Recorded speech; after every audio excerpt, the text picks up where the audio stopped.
Assalamualaikum warahmatullahi wabarakatuh. Alhamdulillahirabbil alamin. Hamdan wa syukran lillah, salatan wa salaman ala rasulillah, la haula wala quwwata illa billah. Amma ba'd. Di sini kami dari kelompok 8 akan mempresentasikan mata kuliah hermeneutika Al-Qur'an terkait pemikiran Hasan Hanafi. Yang pertama, biografi Hasan Hanafi. Nama lengkap beliau adalah Hasan Hanafi Hassanain. Beliau merupakan seorang teolog dan filosof Mesir yang lahir pada tanggal 13 Februari 1935 di Kairo. Sejak kecil, beliau sudah dihadapkan dengan kenyataan-kenyataan kehidupan yang berada di bawah penjajahan dan dominasi pengaruh bangsa asing. Karena kenyataan itulah, beliau sudah membangkitkan sikap patriotik dan rasa nasionalisme sejak kecil. Tak heran, di usia 13 tahun ia telah mendaftarkan diri untuk menjadi sukarelawan perang melawan Israel. Riwayat pendidikan beliau menamatkan pendidikan dasar, kemudian melanjutkan pendidikan sanawiyahnya di Kalol Agha, Kairo, dan diselesaikan 4 tahun di sana. Selama sanawiyah, beliau sudah mulai aktif mengikuti diskusi-diskusi kelompok. Kemudian di bangku aliyah, atau lebih tepatnya SMA, pada tahun 1952, Hasan Hanafi bersama para mahasiswa sudah mengabdikan diri untuk membantu gerakan pemberontakan melawan Inggris di Terusan Suez. Hasan Hanafi menyelesaikan program master dan doktornya pada tahun 1966 di Universitas Sorbonne dengan mengajukan tesis, yang mana tesis tersebut dan disertasinya setebal 900 halaman, yang kemudian disertasi tersebut mendapatkan penghargaan dalam penulisan karya ilmiah terbaik di Mesir. Karir akademiknya dimulai dengan diangkatnya beliau menjadi lektor, kemudian menjadi lektor kepala, dan juga profesor filsafat pada tahun 1980 pada jurusan filsafat di Universitas Kairo Al-Azhar, Mesir. Di tahun 1988, Hasan Hanafi diserai jabatan sebagai ketua jurusan filsafat pada universitas yang sama pula. Adapun pemikiran hermeneutika beliau pertama kali dikemukakan ketika beliau menulis tesis dan disertasinya. Dalam pemikiran beliau yang diterbitkan atau dipublikasikan lewat karyanya, yakni Religious Dialogue and Revolution, terkait pembahasan hermeneutika Al-Quran. Adapun di antara karya-karya beliau, yang pertama, Mauqifuna mit Turas Al-Qadim, sikap kita atas dasar turas klasik yang terdiri dari 4 jilid. Yang kedua, Minal Aqidah ila Thawrah, dari akidah ke revolusi. Yang ketiga, Hiwarul Ajyal, dialog lintas generasi. Yang keempat, Mausu'ah Al-Hadra Al-Arabiyah Al-Islamiyah, ensiklopedia peradaban Arab Islam, dan masih banyak karya-karya beliau lagi terkait tentang ilmu-ilmu usuluddin dan juga hermeneutika Al-Quran.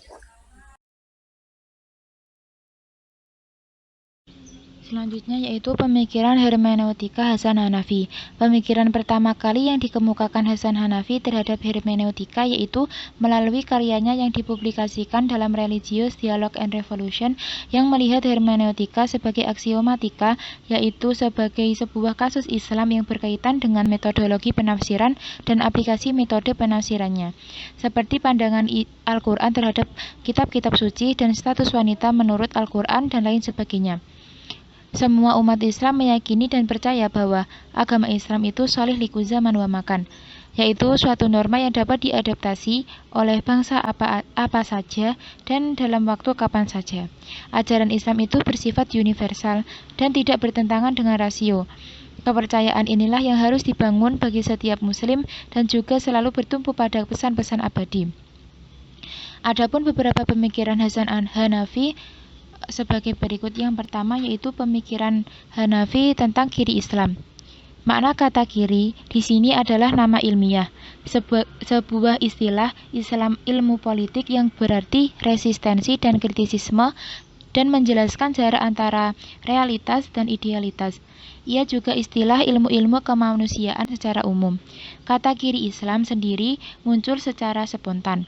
Penamaan itu setelah melihat realitas yang berkembang dalam masyarakat, khususnya umat Islam yang kehidupannya seperti antara penguasa dan rakyat, kaya dengan yang miskin, atas dengan yang bawah, dan lain-lain. Adapun isu pemikiran Islam yaitu pertama, revitalisasi Hasanah Islam klasik. Hasan Hanafi menekankan bahwa perlunya rasionalisme untuk revitalisasi Hasanah Islam. Rasionalisme adalah keniscayaan untuk kemajuan dan kesejahteraan Muslim serta untuk memecahkan situasi kekinian di dalam dunia Islam. Kedua, perlunya menantang peradaban Barat. Ia mengingatkan bahayanya imperialisme kultural Barat yang cenderung membasmi kebudayaan bangsa-bangsa yang secara kesejahteraan kaya. Ketiga, yaitu analisis terhadap realitas dunia Islam. Ia mengkritik metode tradisional yang bertumbuh pada teks nas dan menyusulkan suatu metode tertentu agar realitas dunia Islam dapat berbicara pada dirinya sendiri. Implikasi hermeneutika Hasan Hanafi dalam studi Al-Quran di Indonesia. Hermeneutika yang dibangun oleh Hasan Hanafi menggunakan 4 fondasi keilmuan yang berasal dari Islam dan Barat, yaitu usul fiqh, fenomenologi, markis, dan hermeneutika itu sendiri. Dengan menggunakan fondasi keilmuan 4 tersebut, Hasan Hanafi membangun sebuah teori hermeneutika yang mampu mewadai gagasan pembebasan dalam Islam tafsir revisioner yang mampu menjadi landasan normatif ideologis bagi umat Islam untuk menghadapi segala bentuk represi, eksploitasi, dan ketidakadilan. Baik dari dalam maupun luar, Hasan Hanafi mengusung hermeneutika yang lebih bersifat praktis dan mampu menyelesaikan permasalahan-permasalahan kronis umat saat ini. Dalam hal ini, kalangan jaringan Islam liberal menggunakan penafsiran ayat-ayat Al-Quran yang berkenaan dengan nikah beda agama menggunakan penafsiran hermeneutika Hasan Hanafi. Di dalam Al-Quran, pada surah Al-Baqarah ayat 221, Allah berfirman yang artinya, dan janganlah kamu menikahi wanita-wanita musyrik sebelum mereka beriman. Sesungguhnya wanita budak yang mukmin lebih baik dari wanita musyrik, walaupun dia menarik hatimu. Dan janganlah kamu menikahi orang-orang musyrik dengan wanita-wanita mukmin sebelum mereka beriman. Sesungguhnya budak yang mukmin lebih baik daripada orang musyrik, walaupun dia menarik hatimu. Mereka mengajak ke neraka, sedang Allah mengajak ke surga dan ampunan dengan izinnya. Dan Allah menerangkan ayat-ayatnya kepada manusia supaya mereka mengambil pelajaran. Pada kalangan jaringan Islam liberal menggunakan kritik historis dan kritik etis Hasan Hanafi dalam menerangkan kaum musyrik yang tidak boleh dinikahi oleh umat Islam yang terdapat dalam ayat di atas. Bagi kalangan JIL, kaum musyrik adalah bukan hanya orang yang mempersekutukan Allah saja, tetapi mereka adalah orang-orang yang juga tidak mempercayai kitab-kitab Allah, baik yang terdapat penyimpangan maupun yang masih asli, serta tidak mempercayai nabi yang diutus oleh Allah. Adapun ahli kitab bagi kalangan JIL adalah orang-orang yang mempercayai salah satu dari nabi-nabi utusan Allah dan mempercayai salah satu kitab suci dari kitab-kitab yang telah diturunkan oleh Allah. Sedangkan mukmin bagi kalangan JIL adalah orang-orang yang percaya dengan risalah Nabi Muhammad, baik secara lahir mereka dalam Islam ataupun kemudian memeluk agama Islam, yang berasal dari ahli kitab atau kaum musyrik ataupun dari agama yang datang dari mana saja. Dalam ayat di atas dan pada ayat-ayat yang lainnya, Al-Quran menggunakan kata penghubung wawu yang berarti dan antara kata kafir ahli kitab dan kafir musyrik. Ini mengindikasikan bahwa kedua kata tersebut mempunyai arti dan makna yang berbeda, sebagaimana tingkatan keimanan kafir juga memiliki tingkatan yang berbeda pula. Ada kafir ingkar, yaitu kafir yang mengingkari eksistensi Tuhan, Rasul-Rasulnya, dan seluruh ajarannya. Kafir juhud, yaitu kekafiran yang mengingkari ajaran Tuhan dalam keadaan tahu bahwa ajaran tersebut benar. Kafir munafik, yaitu kafir yang menyatakan dirinya beriman, namun tingkah lakunya bertentangan dengan keimanan. Kafir syirik yaitu menjadikan sesuatu yang lain dari Tuhan sebagai sesembahan. Kafir nikmat yaitu yang tidak mensyukuri nikmat Tuhan dan menggunakannya di jalan yang tidak diridhoinya. Kafir murtad yaitu kafir yang keluar dari ajaran Islam.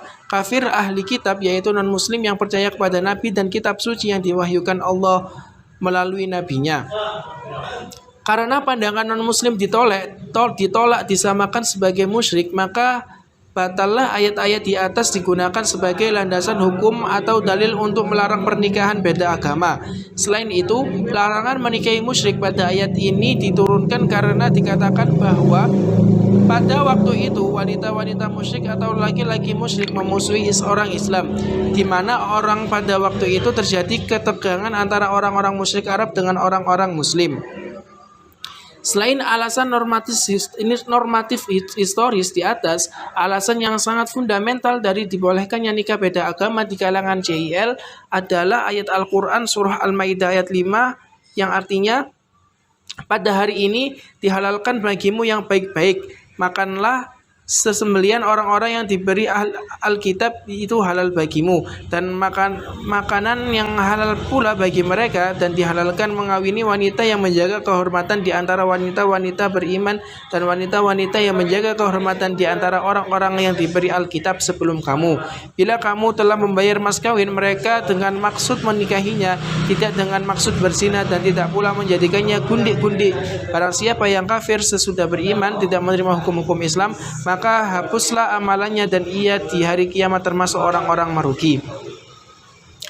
Ayat ini bagi kalangan JIL merupakan ayat revolusioner karena secara eksplisit menjawab keraguan bagi masyarakat muslim pada saat itu perihal pernikahan dengan non-muslim. Hal ini dibuktikan dengan salah satu sahabat Nabi, Hudzaifah dan Talha, yang menikah beda agama.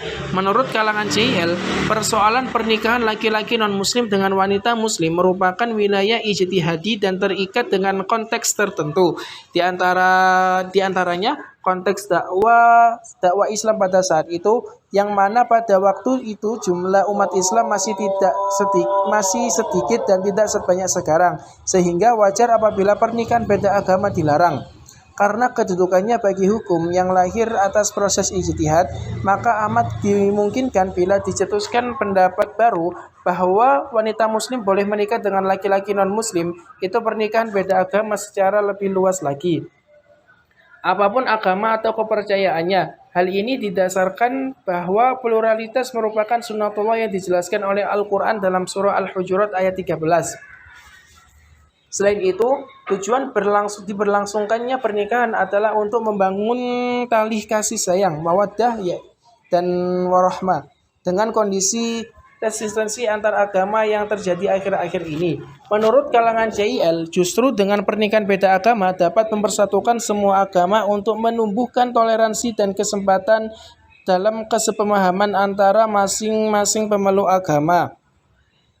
Selain dua alasan di atas, pernikahan beda agama diperbolehkan oleh kalangan JIL karena menurut mereka, agama Islam bukanlah agama yang membelenggu, tetapi agama yang membebaskan tahapan-tahapan yang dilakukan oleh Al-Quran sejak larangan pernikahan dengan orang musyrik, lalu membuka jalan bagi pernikahan dengan ahli kitab merupakan sebuah tahapan pembebasan yang evolutif. Hal ini sejalan dengan pemikiran hermeneutika Hasan Hanafi yang menginginkan tindakan real dalam penafsiran Al-Quran dalam bentuk aksi transportasi dari teks ke tindakan, teori ke praktik, dan pemahaman ke perubahan.